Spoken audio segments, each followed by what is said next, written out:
Sobat Maestro, sesaat lagi kita akan bersama-sama mengikuti program Hidup Sehat Pilihan Kita. Selamat mendengarkan. Membuat wajah berseri, diet yang seimbang, tubuh terlihat indah, udara yang bersih, jadikan hidup semangat, pengendalian diri, itu pemenang sejati. Hidup sehat, anugerah Tuhan.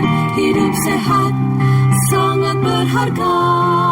10 hukum kesehatan.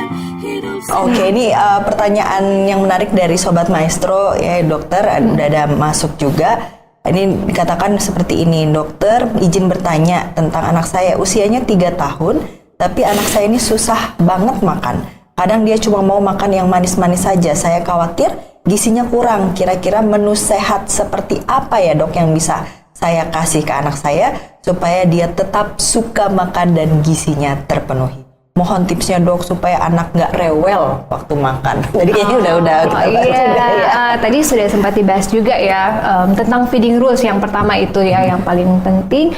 Kemudian makanan seperti apa? Jadi ya mungkin dia suka, karena kan memang lidah kita memang punya ini ke arah yang manis-manis ya memang. Jadi kalau dari awal, jadi sebenarnya prinsip anaknya itu dia akan senang makan tentu makanan yang enak. Jadi kalau kita sendiri orang tua merasa makanannya nggak enak ya apalagi anaknya ya kayak gitu. Jadi kita tetap menyediakan makanan sehat. Makanan sehat yang bagus untuk anak itu apa? Harus terpenuhi karbohidratnya, terpenuhi proteinnya, lemaknya, dan juga mikronutriennya. Jadi mungkin anaknya itu punya makanan yang favorit ya, misalnya kayak gitu. Ya kita kasih makanan favoritnya, tapi tetap kita berikan makanan-makanan lain, penyerta tambahan selain makanan yang dia mau. Itu juga nggak dibilang ya kalau misalnya berat badannya nggak naik atau apa, enggak ya? Enggak ya? dokter, kayaknya memang hanya susah makan. Jadi dia khawatir memang jadinya gizinya ini terpenuhi nggak ya dok ya, karena ya tadi seperti yang tadi hanya mau makan yang seperti ini, rupanya makanannya yang manis yang dia suka gitu. Yang manis-manis. Nah nanti tetap kita harus apalagi 3 tahun, jadi 3 tahun itu kan masuk di dalam proses di mana anak itu picky eater ya. Memang proses normal sih sebenarnya, itu akan ada banyak anak-anak yang akan melalui proses itu, biasanya dari 3 tahun sampai usia 6 tahun. Nah anaknya ibu ini mungkin ya memang lagi dalam proses itu. Jadi kita sebagai orang tua yang harus konsisten gitu, konsisten dari segi untuk feeding rules-nya. Karena pada anak-anak yang picky eater mereka tetap akan merasa lapar, ya kan? Pasti mereka tetap akan merasa lapar ya. Kalau nggak ada masalah-masalah yang lain, cuman masalah ini aja, picky eater aja, mereka kan pasti merasa lapar. Sehingga kenapa penting jadwal makan itu? Karena dia akan tahu, oh makan jam segini, nanti makan lagi jam segini, dan dia pun pasti akan makan, karena kan dia akan rasa lapar ya. Cuman banyak orang tua yang karena, aduh kasihan dia udah cuman makan sedikit, yang tadi aku kasih ini aja deh yang manis-manis gitu kan, paling banyak kayak gitu. Harusnya kita harus konsisten. Memang kadang kita kasihan sih, tapi untuk lebih baiknya, kebaikannya kita harus nggak boleh dulu, nanti kan jam untuk snacknya nanti jam segini gitu. Jadi anaknya tahu, oh jadi aku harus nahan nih, jadi berikutnya ya sudah makan gitu. Sambil kalau dia mau makanan itu bisa yang tadi food chaining tadi bisa diganti ya, misalnya dia maunya apa, kita kasih makanan yang serupa, mirip, taste-nya hampir sama, supaya coba-coba kayak gitu. Nanti kalau misalnya takut berat badannya nggak naik, coba aja diperiksakan berat badannya ya. Kalau misalnya anaknya masih, ibunya punya buku KIA yang warna pink itu, nanti bisa lihat di plotting di situ berat badannya nambah sambil cek berat badan di rumah. Kalau memang sudah ada mengarah ke weight faltering tadi atau ada gagal tumbuh, nah itu kita bisa nanti konsultasi apakah perlu suplemen yang lain atau mungkin susu yang diperlukan untuk nanti bisa kejar berat badannya seperti itu. Tapi nggak usah khawatir, nanti itu akan berlalu juga kok. Akan berlalu juga, jadi nggak usah Badai khawatir. pasti berlalu. Betul. Nih, Iya. makanya kamu pegang buku KIA. Yang dia pegang buku KAI dok. Dia komuter rail. Iya, loyal dong saya. Tapi ini jadi menarik juga ya. Mas tadi kan dokter ibunya bilang bahwa dia hanya mau makan yang ini, dan tapi dokter tadi tegaskan juga jangan juga misalnya kita udah rasa nggak enak terus kita kasih ke anak kita, tapi kita juga jadi harus jadi contoh ya dok ya. Iya. Misalnya kita mau anak kita makanan yang bergizi, maunya makan sayur tapi kita nggak suka sayur, Iya, nah itu ya. Jadi Karena psikolog anak sih waktu itu kita pernah bincang juga bahwa anak ini sebenarnya nggak bisa dinasihati, nggak bisa diajarin. Anak ini meniru katanya, betul ya dok ya? Betul.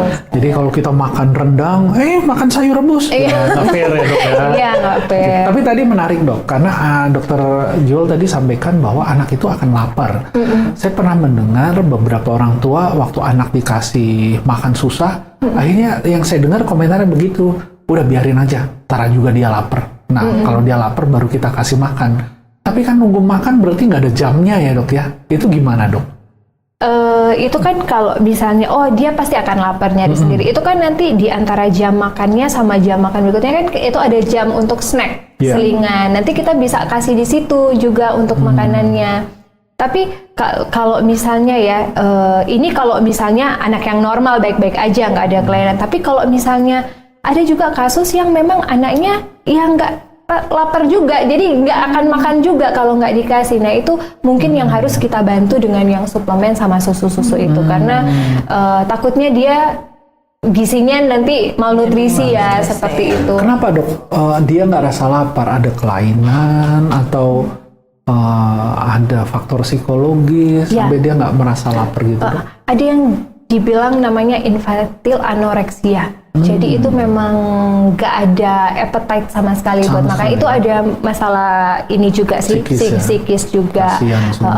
Atau ada juga trauma-trauma mungkin sebelumnya. Nah itu nanti biasanya konsul. Jadi itu harus multidisiplin juga biasanya. Jadi harus ada cari tahu penyebabnya apa, bisa ada konsul dengan gizi juga, dokter anak sama psikolog juga biasanya untuk masalah-masalah seperti itu. Baik. Wah ini seru nih, karena akhirnya ini jadi ilmunya bukan satu pihak saja, ini jadi komprehensif kemana-mana untuk pertumbuhan si anak ya. Karena kalau anak dari hal sepele makan itu akhirnya tadi dokter sampaikan bisa berkembang ke arah pertumbuhan secara psikologi ya dok ya. Cuman gara-gara makan anak ini bisa jadi pemberontak, jadi penurut, jadi disiplin dan jadi sebagainya ya teman.